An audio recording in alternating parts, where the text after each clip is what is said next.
Welcome to the HRIS Careers Podcast with your host, Troy Wallace, a podcast for human resources information systems professionals to help you elevate your HRIS career. We always say no one gets into HRIS on purpose, but it sure is interesting to find out how they did.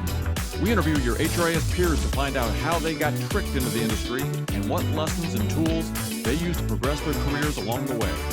We discuss industry trends, AI, and even talk candidly about all the most popular HRIS platforms. Just think of it as the closest bar just outside the entrance of your favorite HR technology conference. Now you get it. Welcome in.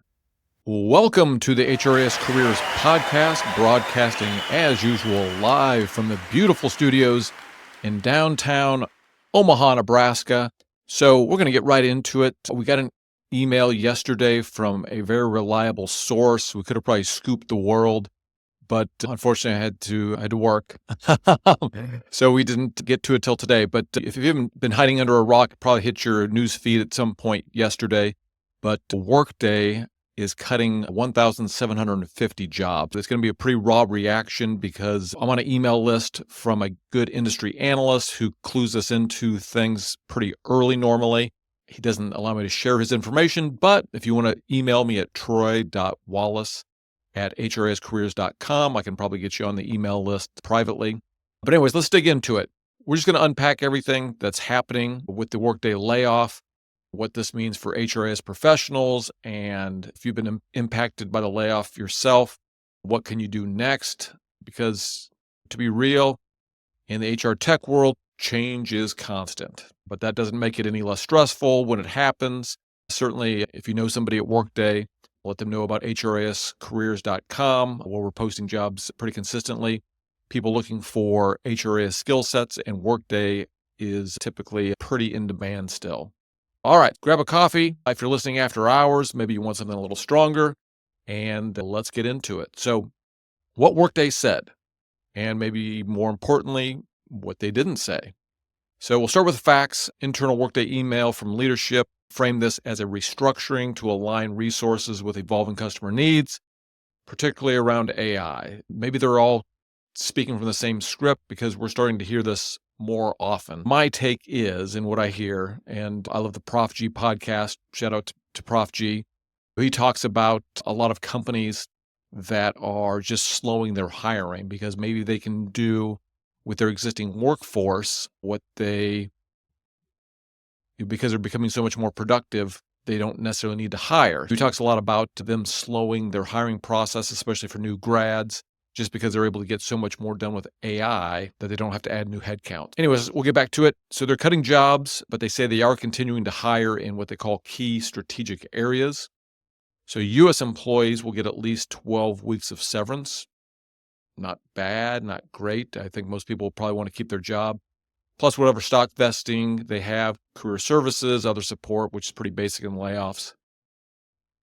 So now on paper, this sounds structured and strategic, but here's the thing. Companies don't tend to lay off that many people, so it's nearly 2,000 people, unless they're feeling some pressure. So now, obviously, they're spinning this as future focus, which I get, but there's some competitors out there. There's more companies able to do payroll. I think Deal is going public next year.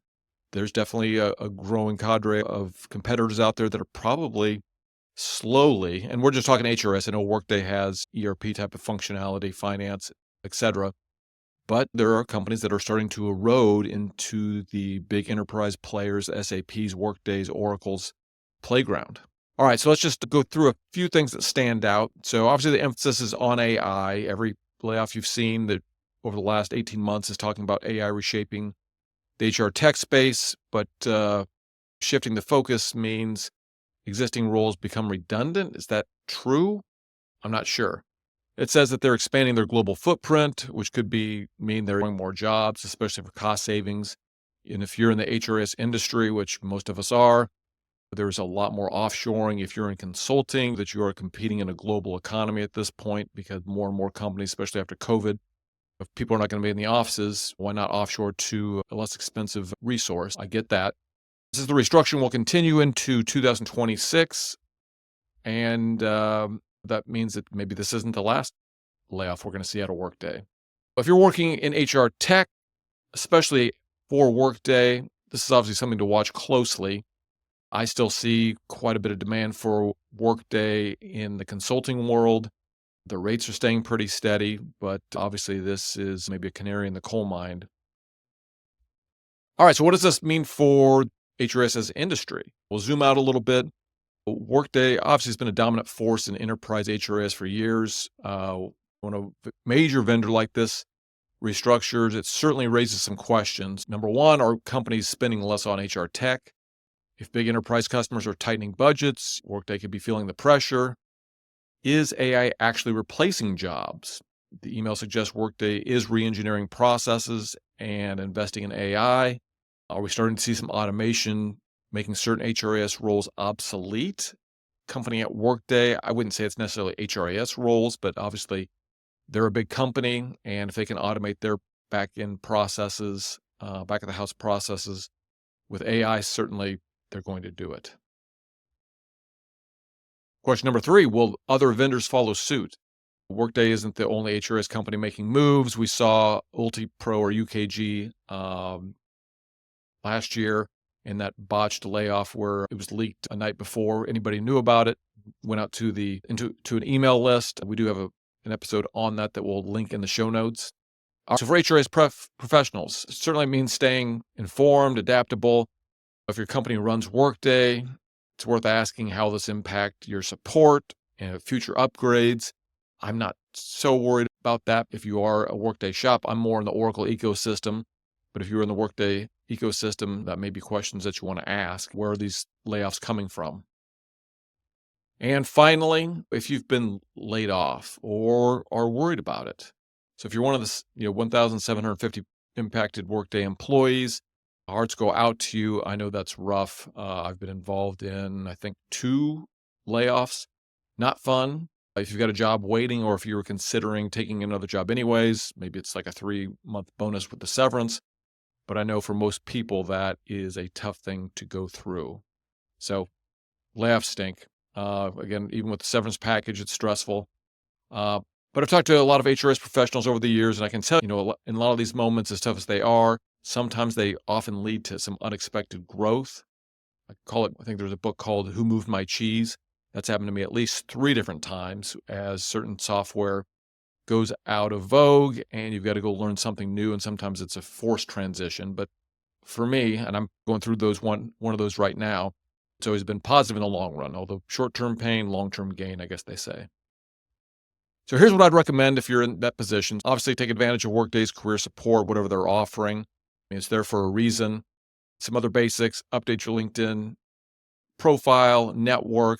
Mark Williams was a LinkedIn expert that was on an episode at the end of the year last year. Go listen to that. He was great about talking how to get more visible in a positive way on LinkedIn.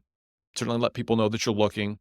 Of course, stay close to the industry news. HR tech space is always shifting. There's going to be opportunities popping up, unexpected places. One company's losing market share, another one's gaining. So maybe Deal or HiBob or Paradox. Certainly email me. I'm happy to share any insight that I have on companies that are growing, since I follow the news pretty closely. Again, it's troy.wallace@HRISCareers.com.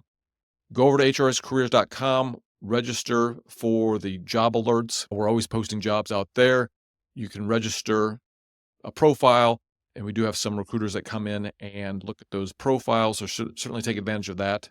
If you're not affected, but you're still feeling uneasy, certainly use this as a nudge to update your resume, explore more skills, get up to date on AI and automation, since that's where the world is going, and think about what's next in your career. My final thoughts: what's next? Where does this leave us? Workday is certainly reshaping itself for the AI era, but with that comes some growing pains. So this layoff is a big moment in HR tech, and how Workday handles it will certainly shape how other big vendors handle it as well. Again, if you have been affected, know that you're not alone. There are certainly more opportunities out there. I've thrown my email address out there a couple times. Always certainly happy to help where I can. I try and keep the pulse of the HRIS market and can help lead you to hopefully greener pastures. Certainly love to hear your thoughts. If you're seeing this on YouTube or on Spotify and you can make a comment, certainly let me know. Do you see this as a smart move for Workday, necessary? Are you worried about more layoffs in HR tech? Let me know if you found this episode helpful. Share it with a friend or colleague. We certainly appreciate it. Again, this was our attempt to scoop the news and get ahead of some of the other podcasts. We certainly appreciate you listening. And for the HRIS Careers community, we'll talk to you all later. Here we go.